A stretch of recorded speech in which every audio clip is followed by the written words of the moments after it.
दोस्तों, ऐसा क्या हुआ कि कश्मीर गए प्रधानमंत्री को राहुल गांधी को याद करना पड़ गया। प्रधानमंत्री पहलगाम आतंकी हमले के बाद पहली बार कश्मीर गए थे।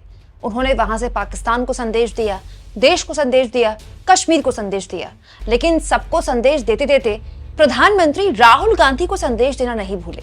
ये बताता है दोस्तों कि बड़े करीने से, बड़ी होशियारी से राहुल गांधी कुछ ऐसा कर रहे हैं जो नरेंद्र मोदी को असहज कर रहा है, परेशान कर रहा है।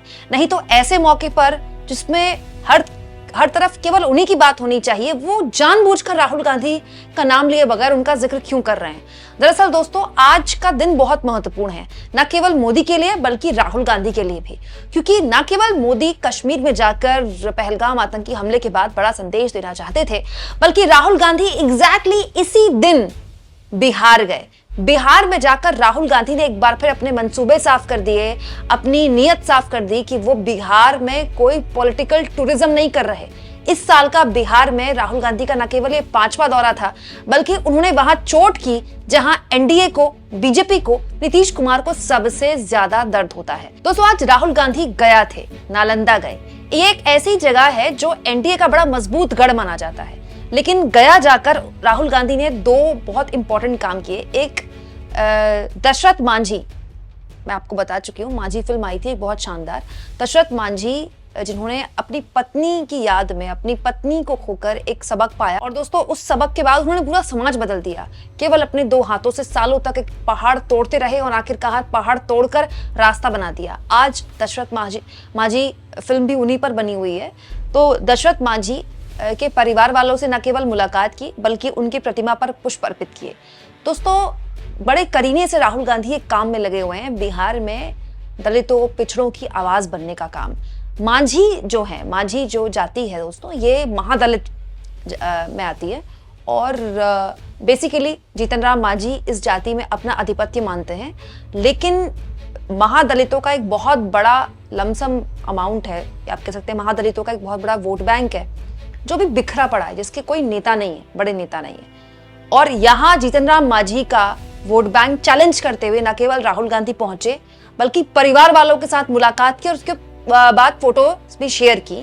और नरेंद्र मोदी जिस वक्त राहुल गांधी को लेकर ये बात बोल रहे थे कि पिछड़ों, दलितों और आदिवासियों की बात करने वाले, तो नरेंद्र मोदी किसके लिए बोल रहे थे? राहुल गांधी के लिए ही बोल रहे थे, क्योंकि वही बात कर रहे हैं आजकल इसकी। उन्हीं की देखा देखी सरकार को आखिरकार जातिगत जनगणना की मांग तो स्वीकार करनी ही पड़ी। वो राहुल गांधी इसी वक्त, जिस वक्त मोदी ये सब कर रहे थे, राहुल गांधी के लिए बात बोल रहे थे, वो राहुल गांधी उस वक्त जानते हैं क्या कर रहे थे? बिहार में संविधान को लेकर जो कार्यक्रम अलग अलग राज्यों में राहुल गांधी चलाते हैं, वही कार्यक्रम राहुल गांधी चला रहे थे यहाँ पर। दोस्तों, बिहार के राजगीर में राहुल गांधी का आज संविधान सुरक्षा सम्मेलन था, जिसमें राहुल गांधी वही बात दोहराए रहे थे, जो बात आरएसएस को जाहिर तौर पर पचनी आसान नहीं होती है। और ये बात इसलिए मैं बोल रही हूं क्योंकि ये बात जो हिंदू एकता है आरएसएस की, उसको चोट करती है। दोस्तों, राहुल गांधी का जो जातिगत जनगणना का नारा है, उसका शुरुआत में बहुत मजाक उड़ाया गया, लेकिन अंत में सरकार को बात स्वीकारनी पड़ी कि इस बात की तस्दीक करती है कि इस नारे को जन जन तक, मतलब जहां तक पहुंचाना था, कम से कम राहुल गांधी ने पहुंचा दिया। अब राहुल गांधी इससे आगे के काम में लग गए हैं। दोस्तों, आसान था राहुल गांधी के लिए दशरथ मांझी के घर ना जाना। वो ये बोल सकते थे कि भाई जीतन राम मांझी तो उस जाति के नेता है, मैं क्यों जाऊं। लेकिन इससे आगे बढ़कर राहुल गांधी एक बहुत बड़ी पॉलिटिक्स कर रहे हैं, एक अलग तरह की पॉलिटिक्स कर रहे हैं, और बिहार में कर रहे हैं। अब देखिए, गजब की बात देखिए, प्रधानमंत्री इस रैली में हर सबके लिए कुछ ना कुछ बोल रहे थे, लेकिन इसमें राहुल गांधी का नाम लिए बगैर उनका जिक्र करना क्या जरूरत थी इसकी? ये बताता है कि सब कुछ एक साथ हो रहा है। जो लोग अपने आप को समाज व्यवस्था के एक्सपर्ट मानते हैं, बड़े खेरखा मानते हैं, जो लोग अगड़े पिछड़े की राजनीति में डूबे रहते हैं, जो लोग दलितों के नाम पर राजनीतिक रोटियां सेकते रहे हैं, जरा जिन योजनाओं का मैंने सिर्फ उल्लेख किया है, उसकी तरफ नजर कर लीजिए। कौन लोग हैं जिनको ये सुविधाएं मिली हैं? वो कौन लोग हैं जो आजादी के 7 दशक तक इन प्राथमिक सुविधाओं से वंचित रहे थे? ये मेरे दलित भाई बहन है, ये मेरे आदिवासी भाई बहन है, ये मेरे पिछड़े भाई बहन है, ये पहाड़ों पर गुजारा करने वाले, ये जंगलों में बसने वाले, झुग्गी झोपड़ी में जिंदगी पूरी करने वाले, ये वो परिवार है जिनके लिए मोदी ने अपने 11 साल खपा दिए। मोदी ये बात समझ रहे हैं दोस्तों कि ऑपरेशन सिंदूर और सेना के शौर्य पर अगर बीजेपी पॉलिटिक्स कर रही है और राजनीतिक फसल को काटने की कोशिश कर रही है तो केवल यही मुद्दा नहीं है। बिहार का चुनाव आते आते आप देख लीजिएगा, मैं आपको शुरुआत से ये बात बोल रही हूं और फिर बोल रही हूं, बिहार का चुनाव आते आते अंत में बिहार का चुनाव जाति पर आ जाएगा और यह बीजेपी को सबसे ज्यादा डराता है। जब भी कोई चुनाव जाति पर आता है बीजेपी उसमें 19 पड़ जाती है और इसीलिए बीजेपी बार बार हर चुनाव के, आप देखिएगा, एक हफ्ते पहले पूरा हिंदुत्व की पॉलिटिक्स करने की कोशिश करती है। यहां भी कही जाएगी, लेकिन राहुल गांधी जिस तरह से जा रहे हैं लोगों के बीच, वो चाहते हैं कि end of the day, and में वो पॉलिटिक्स बीजेपी ना कर पाए और अगर कर पाए तो भी उसका प्रभाव ना हो। इसीलिए एक तरफ राहुल गांधी का बिना नाम लिए प्रधानमंत्री ये बात बोल रहे थे तो दूसरी ओर राहुल गांधी अपने काम में लगे हुए थे। सुनिए वो इस कार्यक्रम में क्या बोल रहे थे।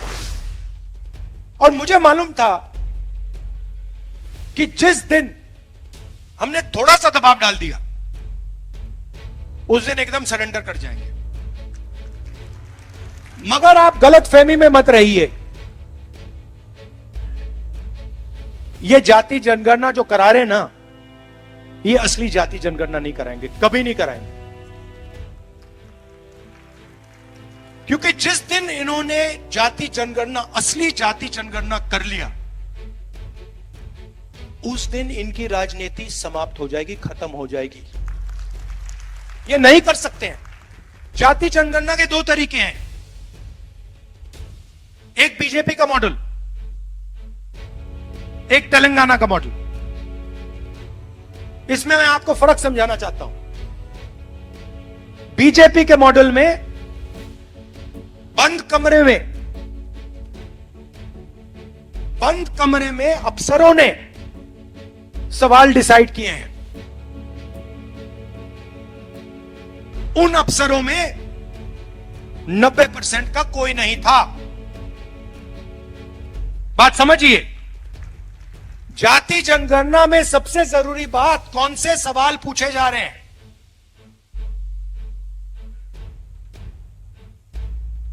तेलंगाना में हमने तेलंगाना की जनता से खुला सवाल पूछा, पब्लिकली पूछा। दलित एसोसिएशन, उनके नेता, उनके पत्रकार, अति पिछड़ा एसोसिएशन, उनके लीडर, पिछड़ा वर्ग के एसोसिएशन, माइनॉरिटी एसोसिएशन, उनके लीडर, उनकी पब्लिक, आदिवासी, जनरल कास्ट, सबसे पूछा कि भैया देखिए, हम जाति जनगणना करने जा रहे हैं, सर्वे करने जा रहे हैं, आप कौन से सवाल पूछवाना चाहते हो।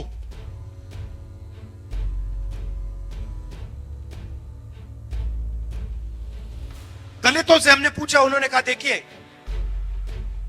हम सवाल चाहते हैं कि आपने कभी अनटचेबिलिटी एक्सपीरियंस की है, हम ये पूछवाना चाहते हैं। पिछड़ों ने अलग सवाल दिए, अति पिछड़ों ने अलग सवाल दिए, दलितों ने अलग दिए, आदिवासियों ने अलग दिए। 3 लाख लोगों ने ऐसी मीटिंग में, खुली मीटिंग्स में जाति जनगणना के सवाल डिजाइन किए।